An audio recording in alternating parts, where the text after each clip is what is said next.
Okay, I have here a styrofoam disc. And if you look closely, you can see on top, I've got some paper clips. The disc is fairly well balanced, not all that well, fairly well balanced. Now, if I release the disc, see what it does, okay? Question is, why does it rotate? What is it that makes this disc rotate? So, talk about that for a minute. Okay, so we had kind of a brief and productive discussion. First answer I got is, well, you got more weight on one side than the other, and that's obviously going to make it do that. Okay, that's true, and that's a common experience. That's intuitive. We've had that sort of experience a number of times in our lives, but that doesn't necessarily explain what's going on with physics. Okay, so we pushed a little bit more, and I gave a hint. Any terminology we learned last time that might be relevant, and I said, "Oh yeah, torque." Okay, so yeah, there's a net torque. So now I'm going to ask you to kind of draw a picture of this thing. You don't have to draw the bolts in it and everything. Just draw a disc with a mass on top of it, and show me the forces that are acting on it.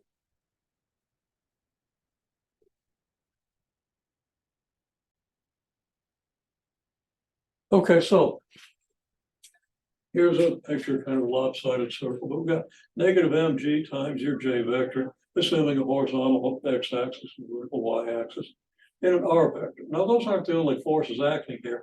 You've also got an mgj acting upward, a normal force that supports the thing. Okay, but I'm not including that in the picture, although I probably should, just because it's kind of clumsy to have it in there. I want to focus on the vectors that we have here. Okay, so in this position, if the mass is directly above the center, and if the circle, if the disc is balanced perfectly at the center, then we don't have any torque here. Okay, among other things, there's no component of the gravitational force in the direction. Well, direction perpendicular to r. And remember, the torque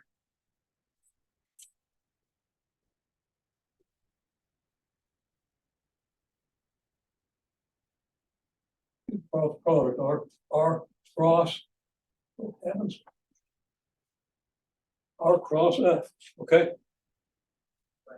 so your r cross f here, there's your r, there's your f. Okay, except that you've also got this sine of the angle between. And in this case, the angle between is 0. Okay, so it might make sense to measure theta with vertical, but yeah, it might be less confusing if I do. So I'm going to make that. What's wrong here?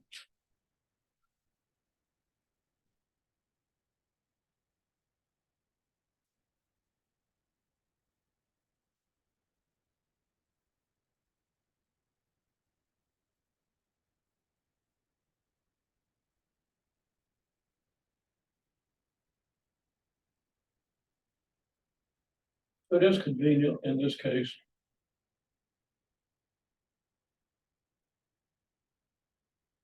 Measure theta.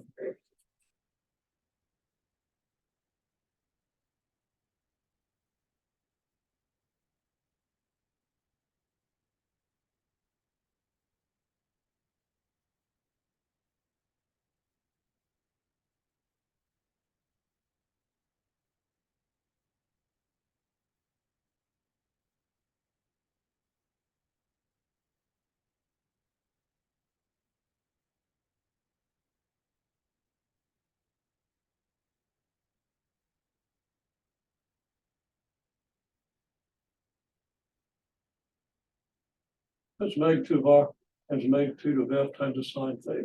This way to increase the length of your man, if you want to increase the size of. And what I just did is completely stupid. Theta is the angle between the two vectors.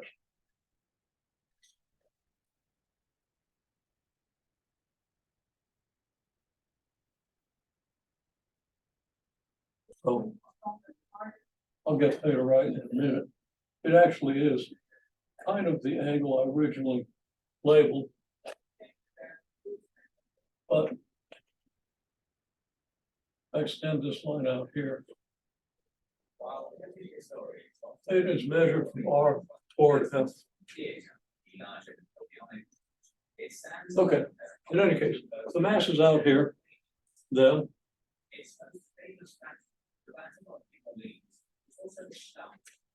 R cross F is into the board. And of course, that's consistent with the idea that this thing rotates, but will rotate because of a mass here in the clockwise direction, I'm sorry. And that's a negative torque. Okay. So rotating this direction, right hand around the circle, there's your direction. I think we have that idea. What I'm really interested in now is what's the change in potential energy? Let's say as we move an angle. Okay, I should have thought through the labeling of this. Let me stop for a minute and take care of that.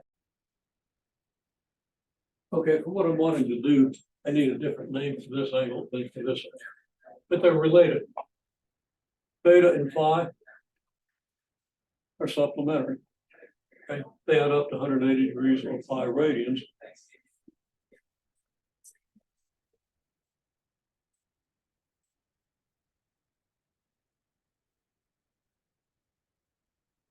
Theta equals pi minus pi.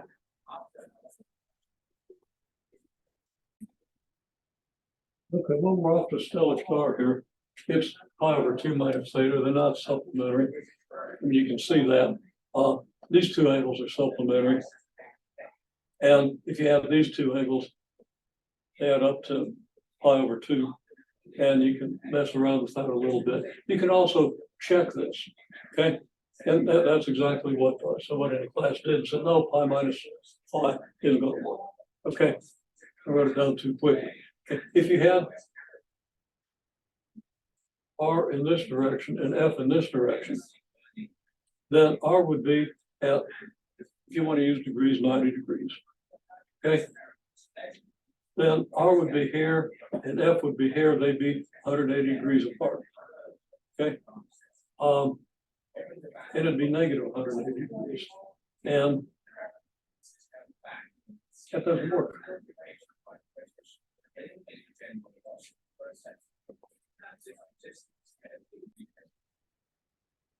Okay, forgive me if possible.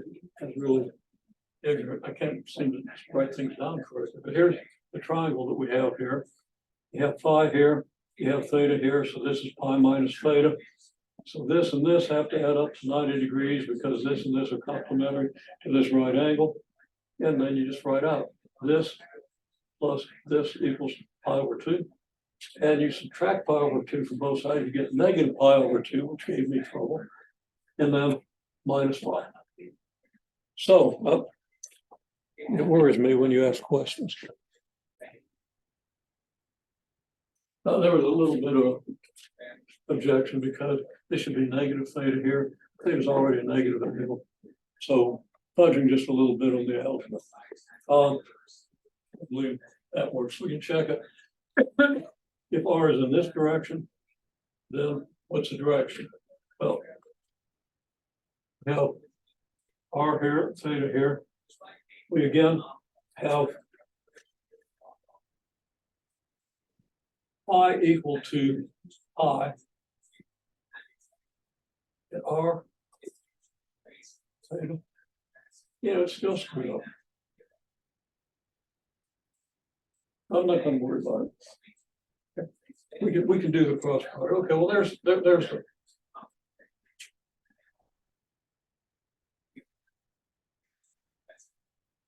Essence of it. This detail is confounding me for some reason.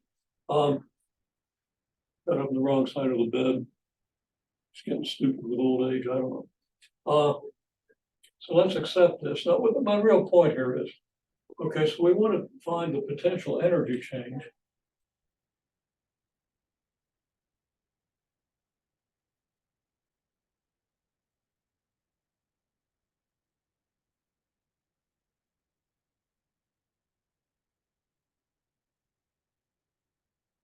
Phi equals phi one to phi equals phi two. So we have one position here, another position here. So assuming that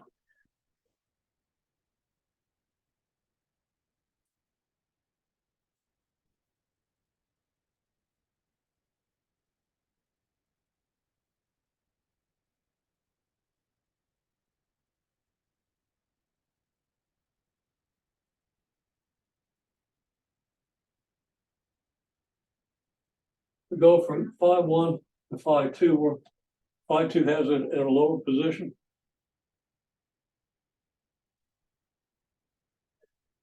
What's our potential energy change? I think in this case, since the conservative force is the force of gravity, which acts down, that the potential energy change would just be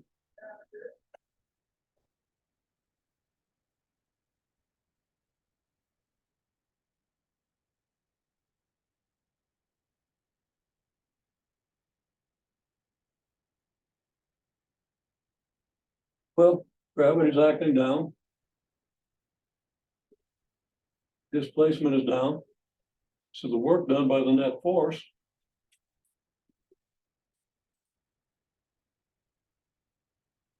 or the work done by the conservative force,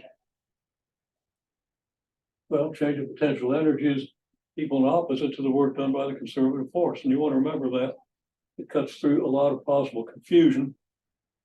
And of course, I need something to cut through all this confusion, but there it is. Now you got a question. Okay. Okay, now we had a little objection. So wouldn't it be a little bit different because we're not going straight down? We're going in this direction. Well, first thing you learn about conservative forces is that they're path independent. Okay. Conservative force is a gradient of a scalar field, and the integral of the scalar field is independent of path. It depends only on endpoints. We can take that to the bank, I think. Assuming I'm speaking correctly. We'll prove that long about February in molecular calculus. Okay. So anyhow, you don't have a proof of that, but you do have the condition on a conservative force is that it's path independent. So if I throw a ball from here to you, okay, starts at this height, ends at this height, then change in potential energy depends only on the height. Change in potential energy is the same as the one from this height to this height, because gravity is acting straight down and all that stuff. I could draw outline intervals and stuff like that, but we'll do that later. Okay. So kind of accept it for right now. Change of potential energy is equal and opposite to the work done by the conservative force, which is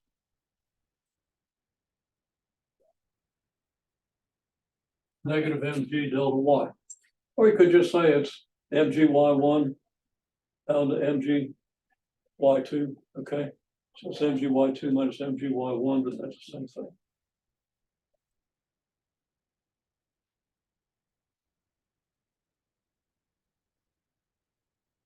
Now you could figure out the work done by the conservative force. You could approximate it. Now I'll do this just kind of quickly. Think about question up that you did.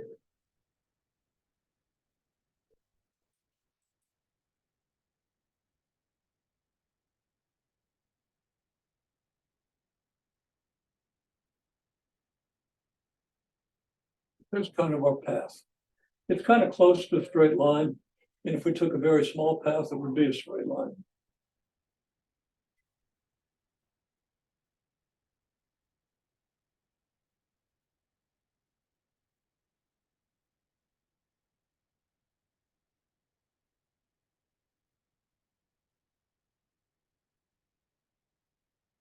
Yeah, any point in between here.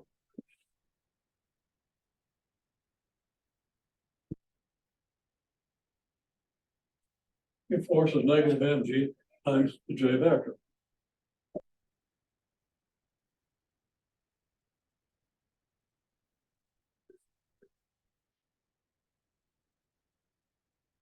It's a little more involved than one, I gotta bring the angles into consideration and complementary angles and stuff like that. So I'm just gonna kind of sketch it, and we'll be doing line integrals in multivariable calculus, and we aren't officially supposed to be doing integrals in this course anyway. But if we have a sample angle here, phi star somewhere between phi1 and phi2, then you have this angle here. Okay, which has magnitude pi over 2 minus phi star.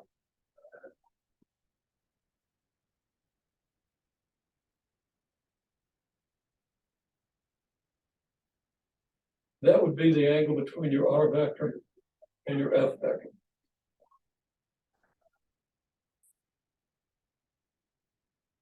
If I'm right, and boy, I can't look at a geometric picture right now. I don't know why.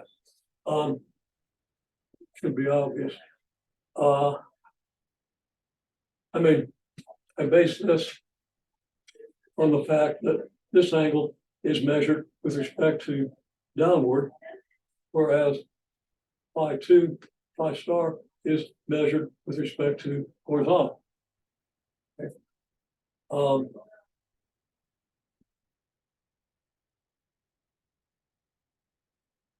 And it's probably phi star minus pi over 2. I'm just trying to type them all side.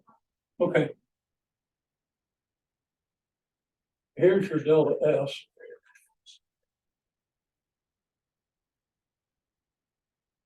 It's a vector that goes from here to here. I'm not going to fill the details in, but now the work done by your conservative force equals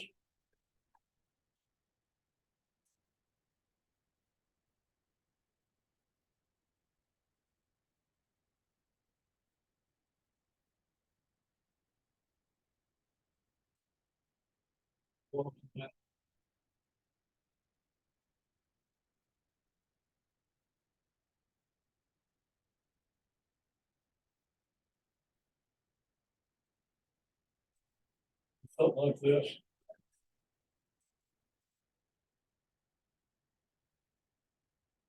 Times your delta phi times what are the dimensions of this circle.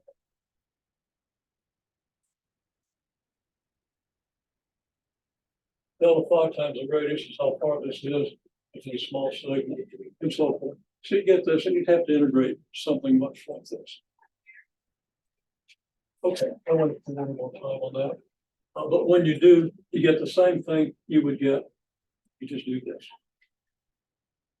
Because the integral's path independent. This function is gradient of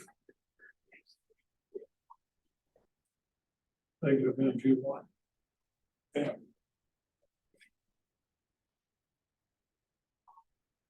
Yeah, none of that necessarily makes sense. To the standpoint of what you know. Okay, well, let's see what we can do about this now. Again, the point is, if I break the path from one point to another into tiny increments and take account of the angle for each tiny increment, I get the same thing I would do if I did this. That's the idea. We're not going to worry too much about integrals. We'll do plenty of integrals in the spring.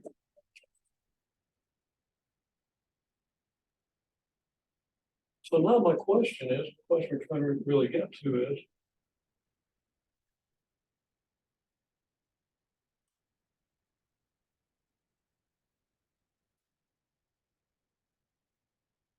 radius of this disc is 10 centimeters.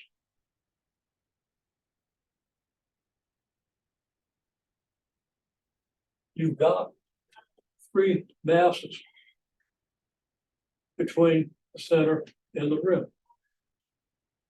And we can measure the distances of those masses from the center. And we could actually unscrew these and put them on a balance and, measure the mass of one of them. We're just going to approximate it. I think it's around 15 grams. Okay, it only took about a minute or a minute and a half to measure these and unscrew one, put it in the balance. They're 4 sets of 11-gram masses. And their distances from the center are 5, 7, and 10 centimeters. So we've all seen that. So what's the total moment of inertia?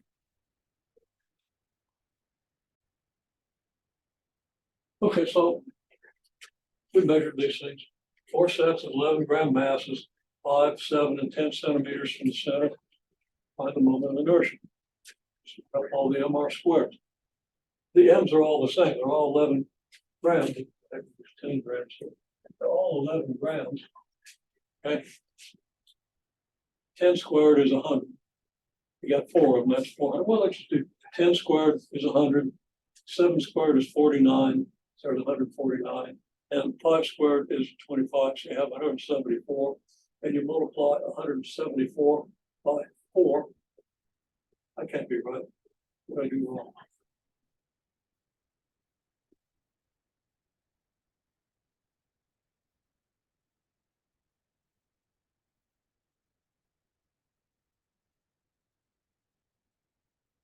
Oh, that's 7. That's like 50, 150, 174, 149, 174. And 4 times that is 680 plus 16, which is 696. So again, my brain isn't functioning. I did 400 plus 196, which should be 596, plus 100, which gives us 696. So that's right. Okay, so this is pretty close to 7,700 grams centimeters squared, which is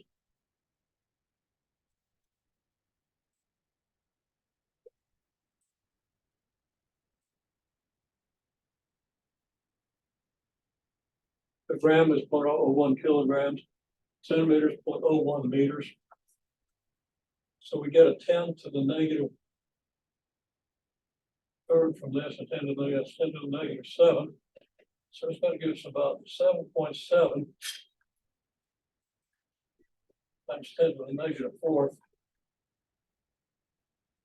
kilogram meter squared.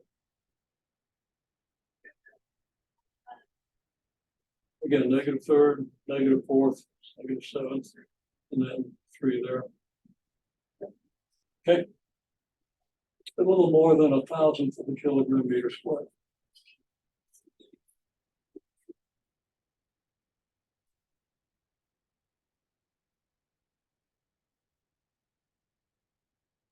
So now, if I hold this thing at this position,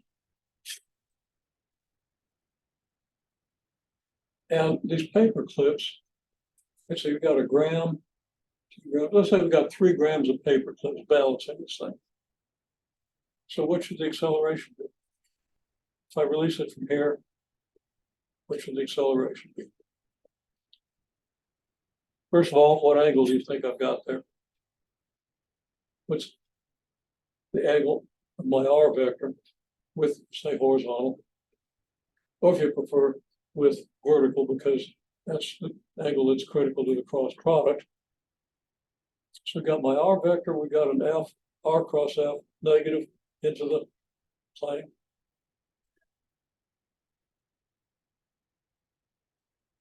And let's assume that R here is 11 centimeters. We didn't even say 12 centimeters for the center of mass of each of these paper clips.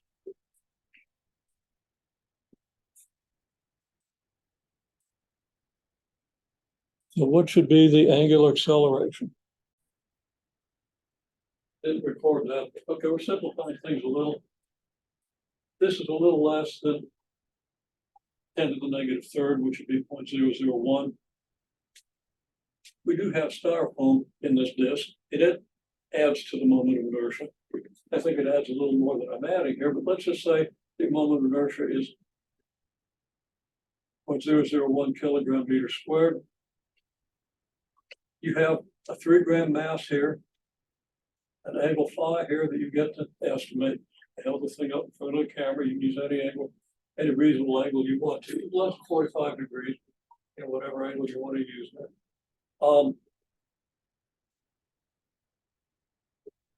So really, all you have to do is use Newton's second law. I've given you the moment of inertia. All you got to do is find the net torque. And we're going to assume the net torque comes from this. Now, there's a lot of other stuff going on with this system, so that's not accurate. In lab, we will probably refine this thing a little bit so we can actually do some measurements with it.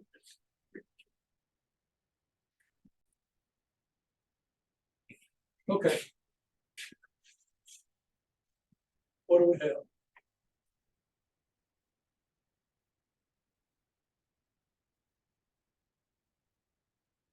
Negative MGJ here.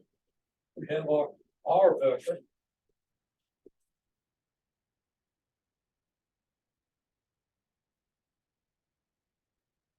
Okay, so I said pick an angle. Let's say phi is 30 degrees.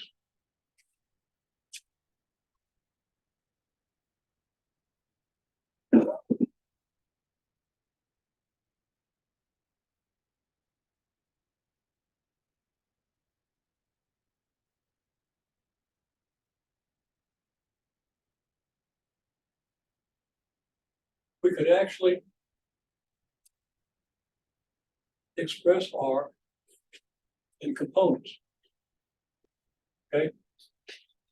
R, and avoid all the stupid errors I made earlier. Okay. R is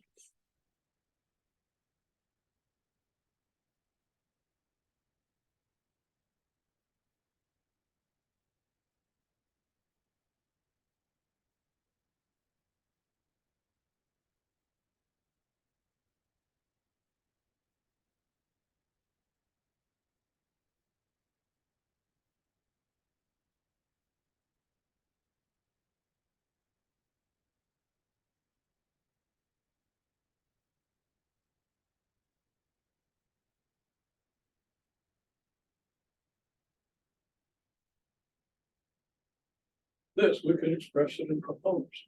12 centimeters times the cosine of theta in this direction, 12 centimeters times the sine of theta in this direction. That's our R vector. So here's R. Now we did 3 grams times negative 980 centimeters per second squared times J. Using G for grams and G for acceleration of gravity, we probably want to put a little hat on the acceleration of gravity when it becomes necessary to distinguish between the grams and the G force, cover the G acceleration. This is why. Well, I cross J is K. Now, implicitly, I is in this direction, J is in this direction, and K is out of the board. So we're going to get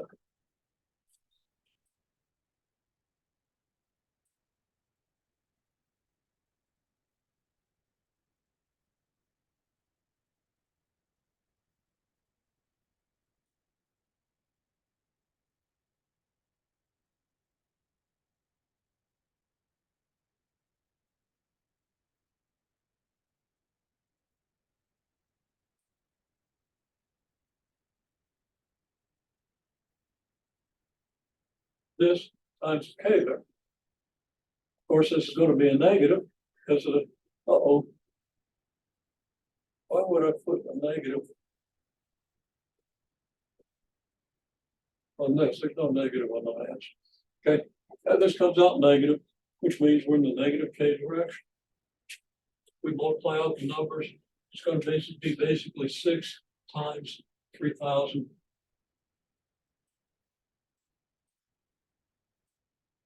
And what are the units? It's gram centimeter squared per second squared.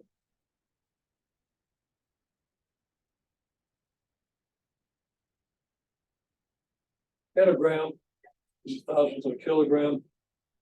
And this is a 10,000th of a square meter, so that's a 10 to the negative 7th.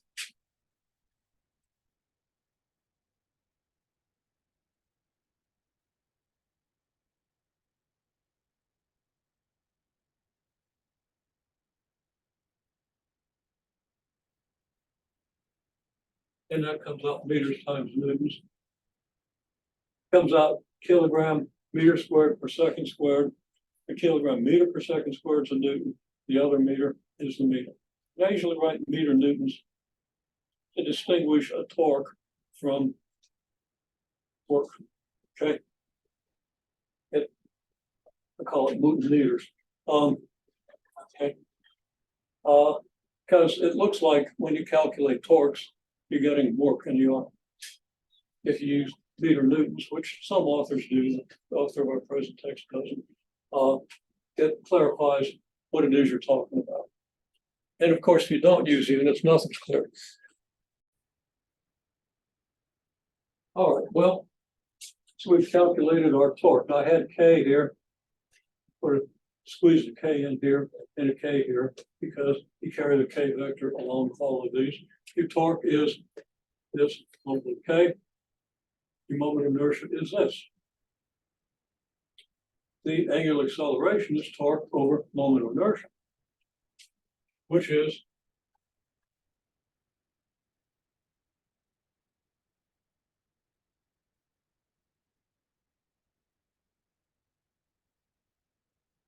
just divided by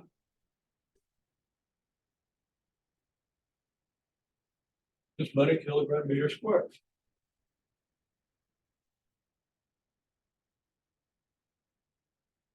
I think this comes out negative 1.8 times K, but what are the units? Well, it's meter newtons over kilogram meter squared. I would get rid of a meter here and a meter here. And now we have newtons over kilograms. But a newton over kilogram is newtons a kilogram meter per second squared. We divide that by kilograms, rid of the meter per second squared. We've got another meter here to divide that meter. So this comes out reciprocal seconds times K. And if you don't do the units, you're taking a big chance. As I say, engineers are famous for never using units and often not doing the dimensional analysis in the first place. Don't use units. I want to see the dimensional analysis for your own good. Okay, so what's the meaning of this?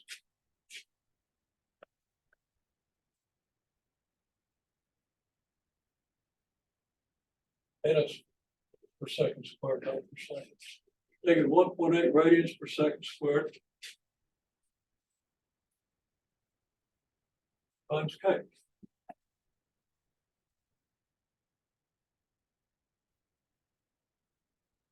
Is that reasonable? Well, we got accelerations here.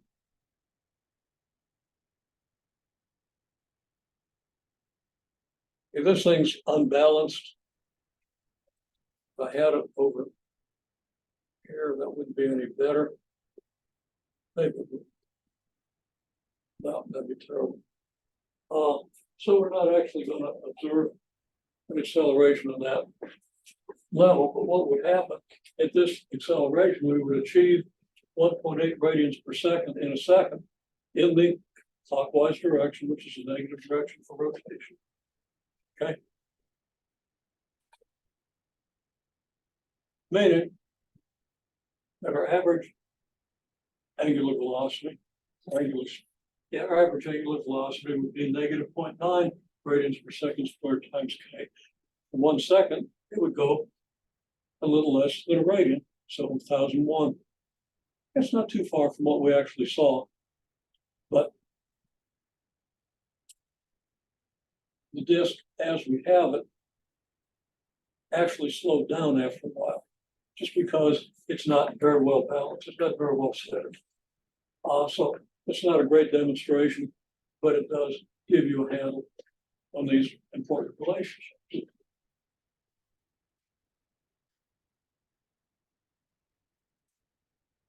So you want to be able to understand all those kinds of details, and I do apologize for screwing a lot of things up, but some days that's just the way it is. This is one of those days where if I had actually written everything down and plotted it out, even though my delivery would have been flat, probably would have worked better. Most days, I think it's the other way around. And I can't always predict. I do apologize. Okay, well, there's another thing.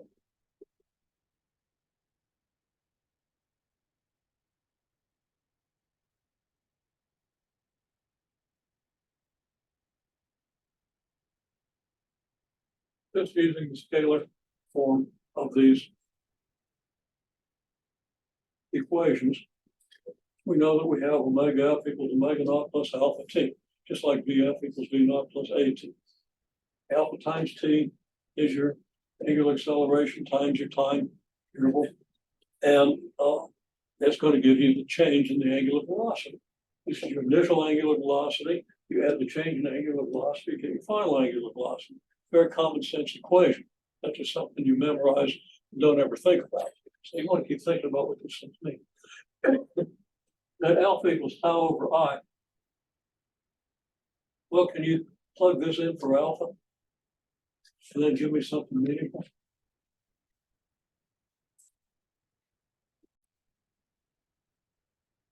Okay, well, people have a little trouble starting because apparently they don't remember what I stressed earlier, or can't relate to. Okay, well, that's not unusual. Big comment, when we get the angular motion, this is where everything falls into perspective. Okay, so let's see if we can make this fall into perspective with what we did previously for linear motion. Okay, so we got omega f equals omega naught plus alpha t. Alpha equals tau over I. Omega f equals omega naught plus tau over I times t.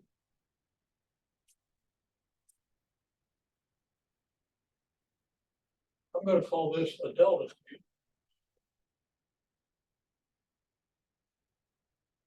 So we can just declare that this is for some time interval delta t with this torque and this moment of inertia. Okay. So we have this. Well, this very quickly gives us tau delta t equals what?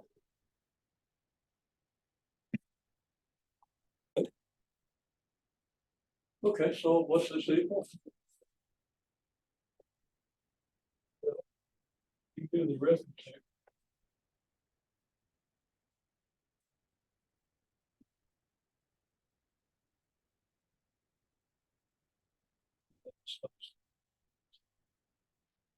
So we draw the conclusion that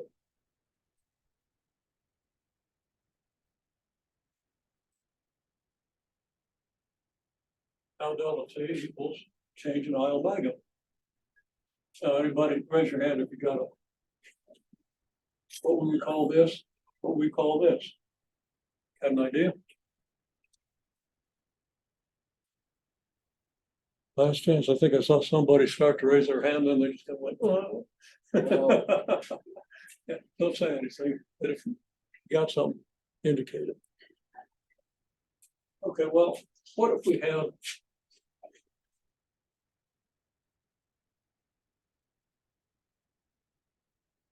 this? And really, it should be alpha net. And really, this should be tau net. Because, of course, acceleration is a response to the net force.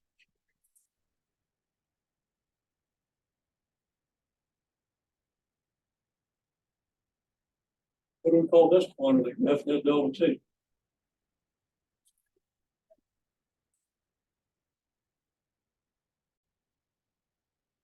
No good reason. I got a good night's sleep last night. It's not worth anything today. Okay, this is not the change in omega, it's a change in MV. Now I got the answer. Somebody said, well, that's impulse.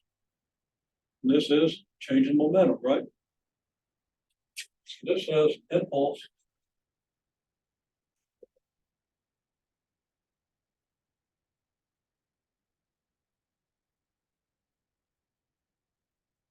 Change in momentum. I'll put a net under this impulse. That's important. And what's this? Site? Suggestion of what I should call tau net delta T, or which I should call I omega. Okay, so here we say angular impulse. We did get that answer. That's very good.